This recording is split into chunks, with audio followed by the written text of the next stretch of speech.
इस वाले पप्पी की तो कंडीशन काफ़ी ज़्यादा बिगड़ती जा रही है और इसके तो ना मुँह में से भी झाड़ निकल। कैंडी तो कुछ ज़्यादा ही मोटी हो गई है और इसके पैरों में प्रॉब्लम है, तो इस वजह से ये ठीक से चल भी नहीं पाती। पीछे की साइड में कोको। तो hello friends, welcome to my YouTube channel. तो फ्रेंड्स, आज मैं आ चुका हूँ इस पेट शॉप पर, जो कि इसके ओनर हैं वो मेरी जान पहचान के हैं। तो वैसे तो ये हमारे यहाँ से जो पेट शॉप है वो काफ़ी ज़्यादा दूर है, लगभग हमारे यहाँ से 108 किलोमीटर है। तो अभी मैं बाहर आया हुआ था तो सोचा क्यों ना इन भाई से ही मिल के चला जाए। इन्होंने अपनी पेट शॉप अभी कुछ टाइम पहले ही खोली है और इसमें डॉग्स और कैट का सही फूड भी रखा है और कुछ मेडिसिन भी रखी हैं।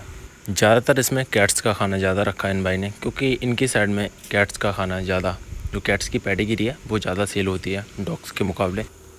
आज तो मान्या भी घर पे आ गई है और वैसे तो अभी ये अमरूद तोड़ने में लगी हुई है, लेकिन अमरूद तो इसके हाथ आने वाले हैं नहीं। तो लकड़ी से फ्री पूरी कोशिश कर रही है तोड़ने की, लेकिन कोई नहीं, हम डाली को थोड़ा सा नीचे कर देते हैं। वैसे तो मान्या की किस्मत काफ़ी ज़्यादा अच्छी है, क्योंकि बंदरों ने बाकी के जो बाहर के पेड़ थे उनके अमरूद तो वही सब बेकार कर दिए, सब कच्चे ही तोड़ लिए। और जो अंदर वाला ये वाला जो पेड़ है इसके भी तोड़ लिए। बस ये वाली जो डाली है बस इसी पे बचे हुए हैं 10-12 अमरूद, और ये अमरूद पकड़े हुए भी हैं। तो अभी तो मान्या ने तोड़ लिए काफ़ी ज़्यादा, तो अभी तो रखने में लगी हुई है। और भाई क्या ही स्टाइल है उसका रखने का, ये भी ठीक है, क्योंकि इतनी देर में ना थैली लेके आती तो वैसे टाइम लगता। तो भाई इसने इससे अच्छा देसी जुगाड़ी कर लिया अपना। इस डाली पर अभी ऊपर की साइड में 1-2 अमरूद और भी बचे हैं, तो अभी उनको भी नीचे कर देते हैं ताकि मान्या इसको भी तोड़ ही ले। वैसे तो जो ऊपर अमरूद हैं उनको मैं भी तोड़ के दे सकता था, लेकिन भाई मान्या का मन है कि वो अपने आप से तोड़ेगी, तो उसको तोड़ने देते हैं। वैसे ठीक भी है, कुछ मेहनत कर ले। आज तो मान्या ने ना कुछ ज़्यादा ही मेहनत कर ली और मान्या तो भाई थक गई और उसे लगे ही भूख। तो अभी इसको चिनौरी और परमल दे दिए खाने के लिए, जो कि भाई खा तो कम रही है लेकिन खेल ज़्यादा रही है इनसे। वैसे तो बहुत ही ज़्यादा क्यूट भी लग रही है ये। इसको तो किसी से कोई मतलब भी नहीं है, वीडियो बना रहा है क्या कर रहा है, बस इसको बस अपने खेलने से ही मतलब है। और अभी भाई खेलने में लगी हुई है और इसके सामने बैठी हुई है रॉक्सी इंतज़ार कर रही है कि कब मेरे को खाने को मिलेगा। तो वो बस अपनी बारी का इंतज़ार कर रही है, आराम से बैठी बैठी देखती रहती है। वैसे तो ऐसा नहीं कि खाने पे एकदम से झपट जाए, तो बहुत ही ज़्यादा सब्र से बैठी है वो। अभी हम लोग आ चुके हैं डॉग से मिलने, जो कि भाई जो मोटी वाली है इसका नाम है कैंडी, और जो थोड़ा पीछे की साइड में है उसका नाम है कोको, यानी कोको और कैंडी। तो जो कैंडी है जो एकदम से मोटी हो गई है, यानी कि ज़्यादा चल फिर भी नहीं पाती और बस खाती और सो जाती है एक ही जगह। कैंडी के पैरों में थोड़ी सी प्रॉब्लम है, इस वजह से वो ठीक से चल भी नहीं पाती। ये प्रॉब्लम इसके पैरों में पहले से नहीं थी, ये कुछ ही टाइम से हुई है इसके, जो कि कई बार फर्श पे रहने से भी हो जाती है और कई बार क्रॉस ब्रीडिंग की वजह से भी होता है। ये पप्पी मेरे पास में ट्रीटमेंट के लिए आया हुआ है और इस पप्पी को कैनाइन डिस्टेंपर है। कैनाइन डिस्टेंपर एक वायरस है, तो ये पारो वायरस से भी कहीं ज़्यादा ख़तरनाक है, क्योंकि पारो वायरस में तो जो डॉग्स हैं या पप्पीज़ हैं वो बहुत जल्दी रिकवरी कर जाते हैं कई बार, लेकिन इसमें रिकवरी के चांसेस पारो से भी बहुत ही ज़्यादा कम है। और छोटे पप्पी में हो जाए तो भाई बिल्कुल ही कम हो जाते हैं चांसेस, 1 से 2% ही चांसेस होते हैं इसमें कि पप्पी बच पाए। कैनाइन डिस्टेंपर में डॉग हो या फिर पप्पी, उसको फिट्स आने लगते हैं थोड़ी थोड़ी देर में, और कई बार ऐसा लगता है कि वो रेबीज़ में हो गया हो, यानी कि पागल हो गया हो, लेकिन ऐसा नहीं होता है। तो रेबीज एक अलग है और कैनाइन डिस्टेंपर अलग। कैनाइन डिस्टेंपर एक वायरल डिजीज़ है जो कि कभी भी हो सकती है आपके डॉग या फिर पप्पी को, लेकिन पप्पी के चांसेस थोड़े कम होते हैं रिकवरी के। अभी तो इस पप्पी को मैंने एक इंजेक्शन लगा दिया है, जिसकी वजह से इसको कुछ आराम मिल गया है, और मैंने इसको दूध रख दिया है। तो दूध तो इसने पी लिया खैर भर के पेट, मैंने इसको आधा बाउल रखा था तो दूध तो इसने पी लिया, लेकिन इसकी कंडीशन अभी भी काफ़ी ज़्यादा ख़राब है, क्योंकि कैनाइन डिस्टेंपर में पप्पी हो या फिर डॉग हो, यानी कि लास्ट टाइम तक वो खाना पीना नहीं छोड़ता है। तो अभी इसका कुछ नहीं कह सकते इसके खाने पीने को देख के। कई बार क्या लोग सोचते हैं कि हाँ हमारे डॉग या पप्पी है वो खाना स्टार्ट कर दिया है और खाना बंद नहीं कर रहा है तो वो ठीक है, लेकिन ऐसा बिल्कुल भी नहीं है कैनाइन डिस्टेंपर में। कैनाइन डिस्टेंपर में ये मानो कि अगर आपका डॉग 2 से 3 घंटे भी हैं अगर उसके पास में, तो उससे पहले वो उसके चांसेस होते हैं कि वो खाना खाए। तो भाई इस वहम में कभी मत रहना कि पप्पी ने खाना खा लिया डॉग ने खाना खा लिया तो बिल्कुल ठीक है, ऐसा नहीं है। तो अभी इस पप्पी का ड्रिप लगा दी है तो उसको आराम मिल गया है, तो अभी तो ये आराम से लेटा हुआ है और कोशिश करेंगे कि जल्दी से जल्दी ठीक हो जाए। वैसे तो अभी इस टाइम पे इसकी कंडीशन काफ़ी ज़्यादा ख़राब है, क्योंकि इसको थोड़ी थोड़ी देर में फिट्स पड़े हैं, यानी कि दौड़े आ रहे हैं इसको, जो कि मैंने वीडियो में आपको स्टार्टिंग में दिखाया था।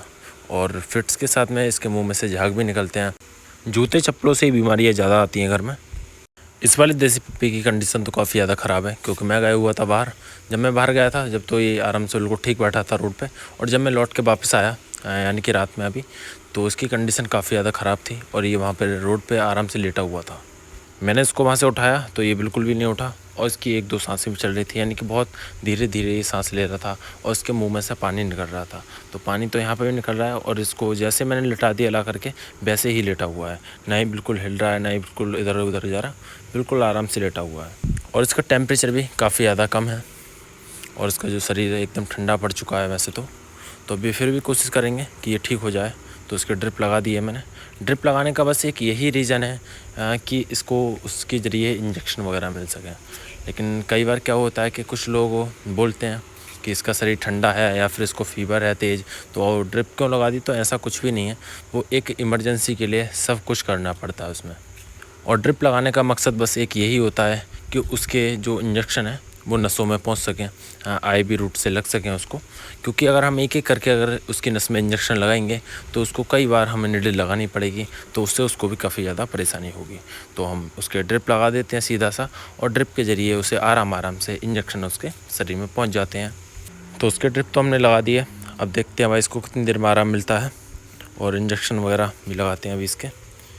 तो वैसे तो अभी इसकी कंडीशन पहले से थोड़ी सी ठीक हो गई है, क्योंकि अपने आप से मुंह उठा के ऊपर देख रहा है और अब इसके शरीर का टेम्परेचर है वो भी थोड़ा सा बढ़ चुका है पहले से। तो उसकी कंडीशन अब तो पहले से ठीक लग रही है, क्योंकि ये पहले तो बिल्कुल बेहोशी की तरह था, लेकिन अब मुंह उठा के ऊपर की साइड में देख भी रहा है। तो ये तो नहीं पता इस पप्पी के साथ में क्या हुआ रोड पे, या तो किसी ने इसके टक्कर मार दी या फिर हो सकता है जो देसी डॉग और बड़े वाले डॉग्स हैं बाहर के आते हैं तो उन्होंने इसको मारा, या फिर जो भी हुआ इसके साथ में। लेकिन ये मेरे को नाली में पड़ा हुआ मिला था, तो इस वजह से जो इसका नीचे की साइड में जो उसका मुँह है वो भी गीला है और दूसरी साइड से ये पूरा भीग रहा है। एक साइड से लेटा हुआ था वहाँ पे, इसलिए दूसरी साइड से नहीं भीगा। तो अभी रात के हो रहे हैं 12:37 और हम लोग इसका ट्रीटमेंट करने में लगे हुए हैं। मैं और चाचा, यानी चाचा ही मेरी हेल्प करने में लगे हुए हैं और ये हमारी मेडिसिन वगैरह सभी। तो अभी देखते हैं भाई इसको कितनी देर में आराम मिलता है। और ड्रिप तो इसकी बस पूरी हो ही चुकी है, अब इसको एक अलग ही रख के आएंगे और पप्पी से भी। वैसे अभी भी इसकी कंडीशन इतनी ज़्यादा ख़राब है कि अपने आप से उठ के नहीं चल पा रहा है। अगर एक बार उठ के चल दे तो हाँ, थोड़े से चांसेस इसके ज़्यादा हैं कि ये ठीक हो जाए। लेकिन देखते हैं इसको आराम मिलता है या फिर नहीं मिलता है। तो उसकी ड्रिप तो हमने हटा दी है और एक कोशिश भी कर रहा है उठने की, लेकिन उठ नहीं पा रहा है, पता नहीं इसको क्या हुआ।